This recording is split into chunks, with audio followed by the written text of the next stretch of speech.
안녕하세요. 교회학교 교사 육성 프로젝트 교사대학에 오신 것을 환영합니다. 이번 강좌는 삶을 변화시키는 가르침입니다. 교사들이 아이들과 함께하는 많은 활동 중에서 가장 중요하게 생각하고 가장 많은 시간을 준비해서 아이들을 만나야 하는 시간은 무엇일까요? 아이들과 함께 놀아주는 시간, 또는 아이들을 신방하는 시간도 교사들의 활동 중에서 매우 중요한 부분을 차지합니다. 그러나 가장 중요한 것을 하나를 꼽으라면 그것은 아이들의 삶과 하나님의 말씀을 만나게 해주는, 하나님의 말씀을 가르치는 수업 시간이 될 것입니다. 하나님의 말씀은 천지를 창조하셨습니다. 그리고 그 하나님의 말씀은 한 사람을 구원시키시고 한 영혼을 지옥에서 천국으로 인도하실 수 있는 능력의 말씀입니다. 그 하나님의 말씀이 아이들의 삶을 변화시킬 수 있다는 것을 교사님들은 믿으십니까? 교사님들은 내가 준비한 한 시간의 수업이 아이들의 생각을 바꾸고 아이들의 마음을 변화시켜서 아이들의 삶 전체를 전환시킬 수 있는 그 전환점이 될 수 있다는 사실을 교사들은 반드시 기억해야 합니다.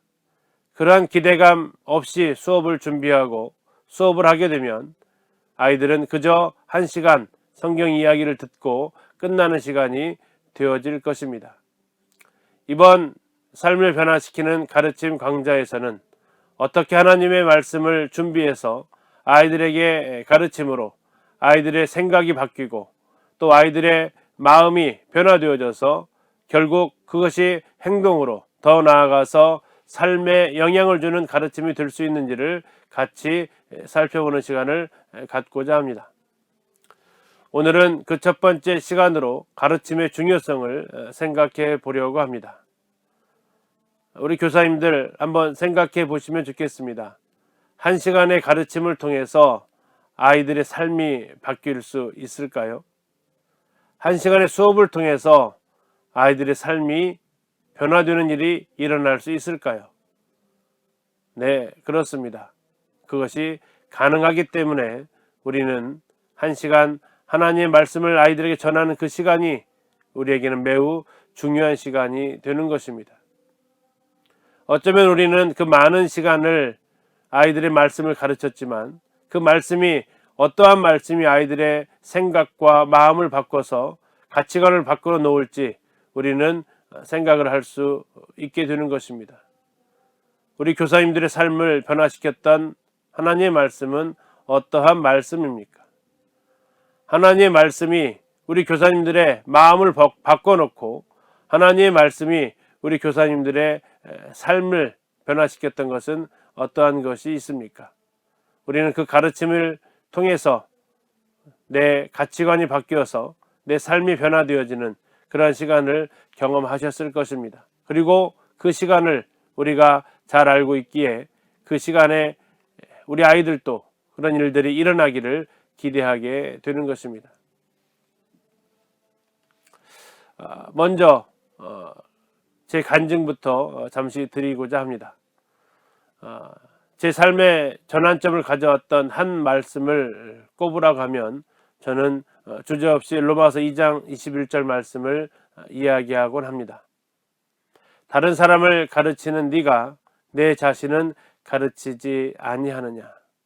이 말씀은 머리로 배운 말씀이 아니었습니다.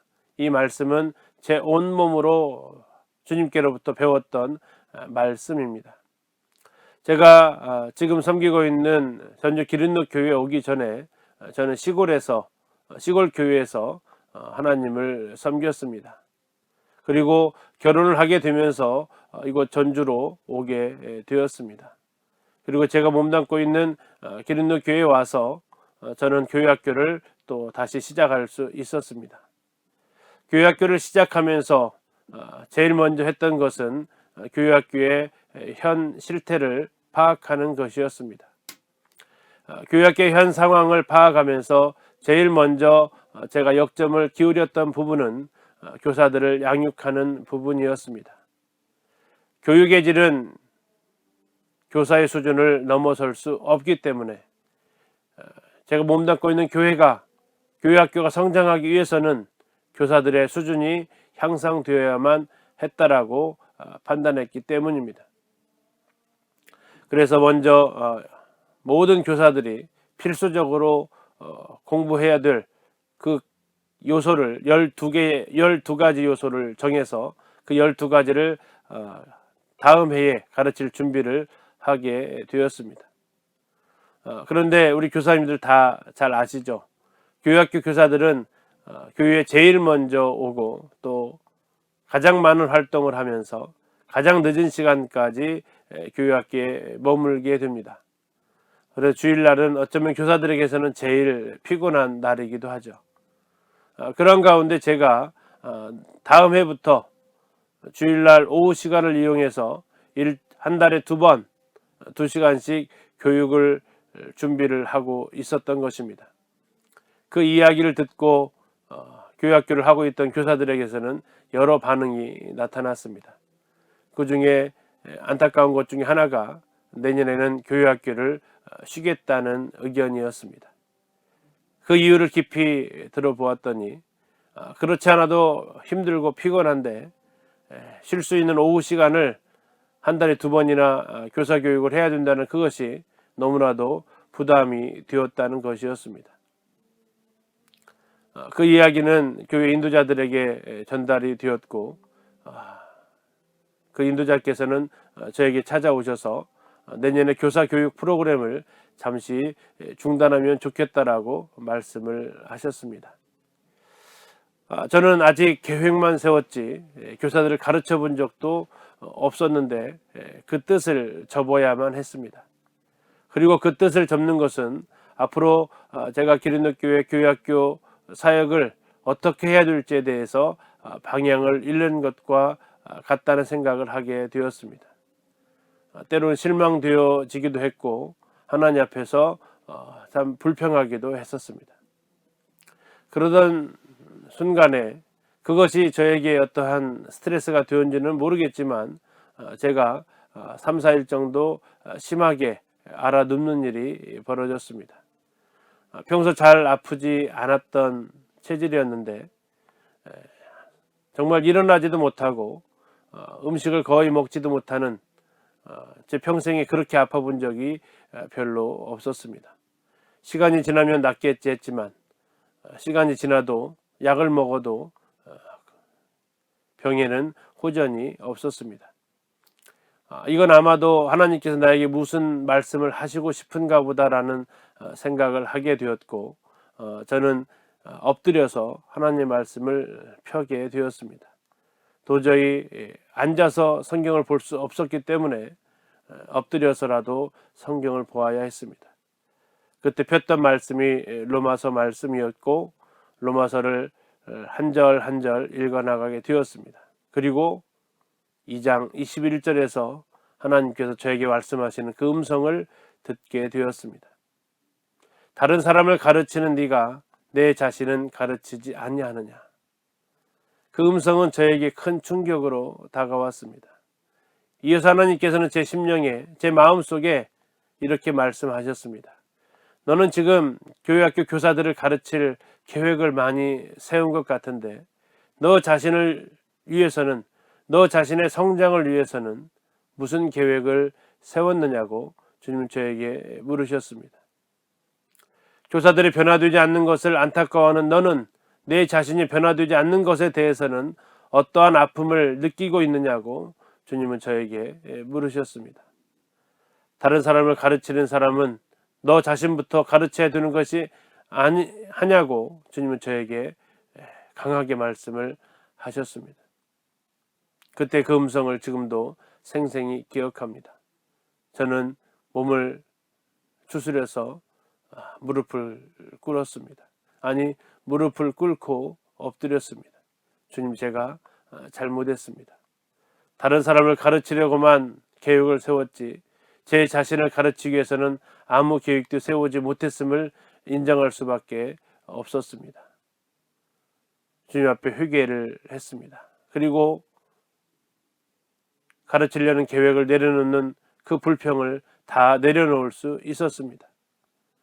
그리고 제 자신이 어떻게 성장하고 제 자신을 어떻게 가르쳐야 하는지에 대해서 좀 알려달라고 기도하게 되었습니다. 그리고 놀라운 일은 다음 날 일어났을 때 제 몸이 깨끗하게 나았던 것입니다. 주님은 저에게 하시고 싶었던 말씀이 있었던 것이죠. 그 짧은 시간의 말씀이었지만 그 말씀이 제 삶의 전환점을 가져오게 되는 말씀이 되었던 것입니다. 교사님들, 하나님의 말씀은 능력이 있습니다. 천지를 창조하실 뿐만 아니라 한 영혼을 구원하시기도 하시고 그 말씀의 능력은 제 삶의 가치관을 바꿔놓기도 하였습니다. 그렇기 때문에 우리는 하나님의 말씀을 아이들의 삶과 만나게 해 주어야 하는 것입니다. 하나님의 말씀이 아이들의 삶과 만날 때 무슨 일이 일어날까요? 그것은 아마도 저와 동일하게 내 생각이 바뀌고 내 마음의 태도가 변화되어지고 내 행동의 결정이 바뀌는, 곧 삶이 변화되는 일이 될 것입니다. 남을 가르치는 사람은 먼저 배움의 자리에 앉아야 합니다.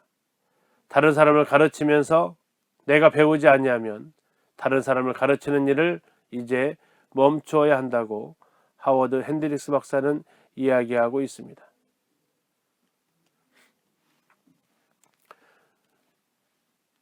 헨리 브룩스 아담스가 쓴 교사의 실수라는 그 책에는 가르치는 자의 영향력에 대해서 말씀하고 있습니다. 의사의 실수는 땅에 묻는 것으로 끝난다. 변호사의 실수는 옥에 갇히는 것으로 끝난다. 회계사의 실수는 지워버림으로 끝나고 치과 의사의 실수는 이가 빠짐으로 끝난다. 배관공의 실수는 하수도가 막힘으로 끝나고 전기공의 실수는 쇼크를 받음으로 끝난다. 인쇄공의 실수는 다시 인쇄함으로 끝난다. 그러나 가르치는 자의 실수는 결코 끝나지 않는다. 가르치는 자의 영향력이 어디쯤에서 멈추는지 아무도 모른다. 잘못 가르쳐진 진리, 잘못 전달되어진 복음, 그것은 한 영혼을 지옥으로 보내는 매우 끔찍한 일이 일어나는 것입니다. 잘못 가르쳐진 그 교훈들이 때로 우리 아이들이 또 학생들이 다른 사람에게 전달되어져서 마치 바람에 깃털이 날리면 어느 방향으로 어디쯤 떨어졌는지 다 알 수 없듯이 교사들이 잘못 전달되어진 그 내용은 아이들의 전 삶에 그런 영향을 줄 수 있다라는 거죠.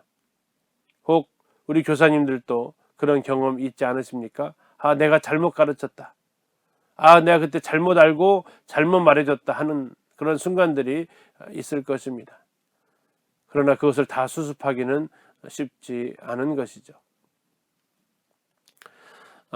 또한 하임 기너트가 쓴 교실을 구하는 열쇠 교사라는 책에는 교사의 역할의 중요성을 이야기하고 있습니다. 내가 개인적으로 취하는 태도에 따라 교실은 추워지기도 하고 따뜻해지기도 하며 나의 기분에 따라 비가 오거나 개이거나 하는 그날의 날씨가 결정된다. 내가 아이들의 생활을 비참하게 할 수도 있고 즐겁게 할 수 있는 무서운 힘을 가지고 있다. 나는 고문의 도구가 될 수 있고 영감을 주는 매체도 될 수 있다. 모욕을 줄 것인가, 유머로 받아줄 것인가, 상처를 깊게 할 것인가, 어루만져 줄 것인가, 아이들을 인간답게 만들 것인가, 메마른 인간으로 만들 것인가를 결정하는 사람이 바로 교사인 나인 것이다. 우리 선생님들이 1시간 준비해서 가르쳤던 그 수업, 아이들의 영혼을 바라보며 준비하는 그 하나님의 말씀, 그것은 아이들의 영혼을 변화시켜 놓을 수 있는 힘을 가지고 있습니다.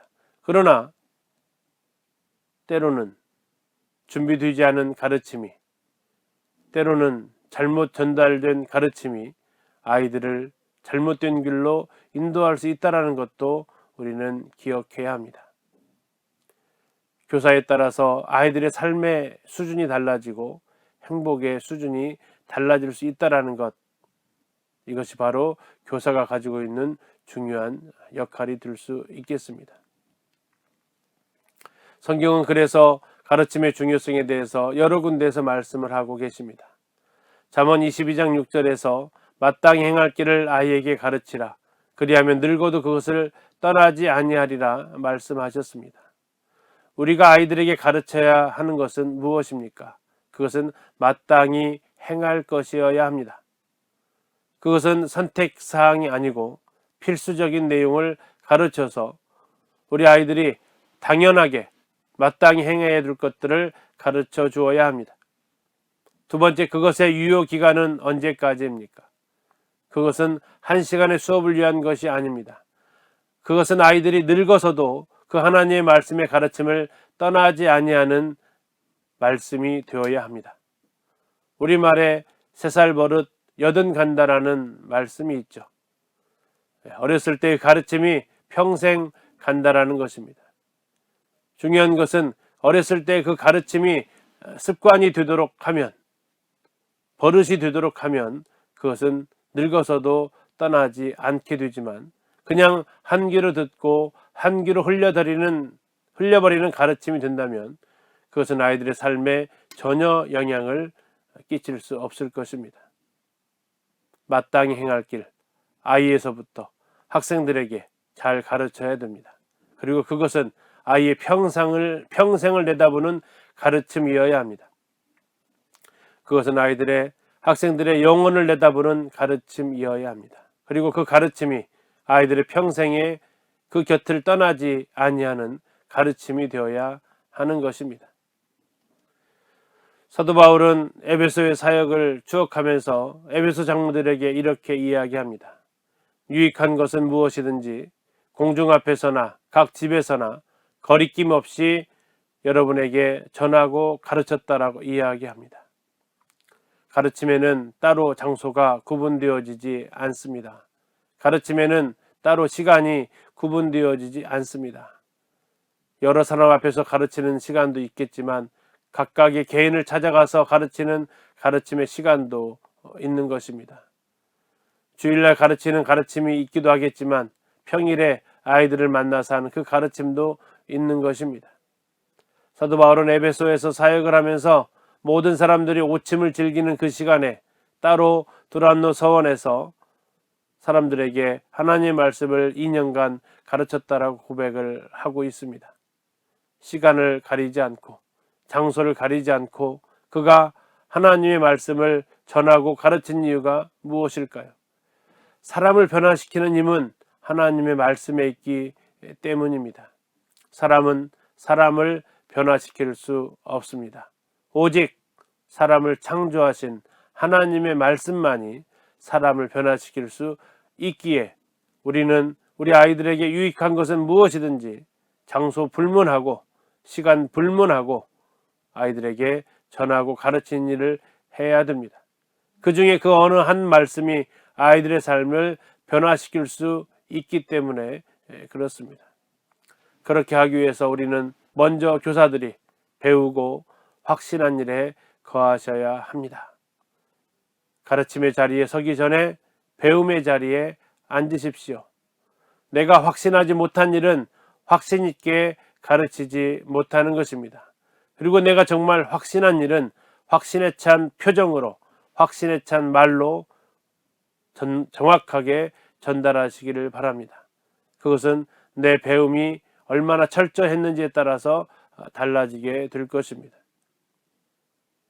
데살로니가 성도들은 신사적이어서 간절한 마음으로 하나님의 말씀을 받았다라고 이야기하고 있습니다. 베레아 성도들은 데살로니가 성도들보다 더 신사적이어서 그들은 하나님의 말씀을 받을 뿐만 아니라 이 말씀이 그러한가 하여 날마다 성경을 상고했다라고 말씀하고 있습니다. 사랑하는 우리 교사님들, 배움의 자리에 앉으십시오. 그래야 가르치실 수 있습니다. 다시 한번 하워드 핸드릭스의 말을 떠올려 봅니다. 오늘 배우기를 멈춘다면 내일 가르치는 일을 멈추어야 하는 것입니다. 오늘은 삶을 변화시키는 가르침 그 첫 번째 시간으로 가르침의 중요성에 대해서 같이 살펴보았습니다. 한 시간의 수업이, 한 절의 하나님의 말씀이 아이들의 삶을 바꿔놓을 수 있다는 이 사실 꼭 기억해 주시고, 내가 준비한 이 한 시간의 수업이 아이들의 평생의 기억에 남을 그 수업이 될 수 있도록 우리는 그 시간을 위해서 준비해 가야 할 것입니다. 감사합니다.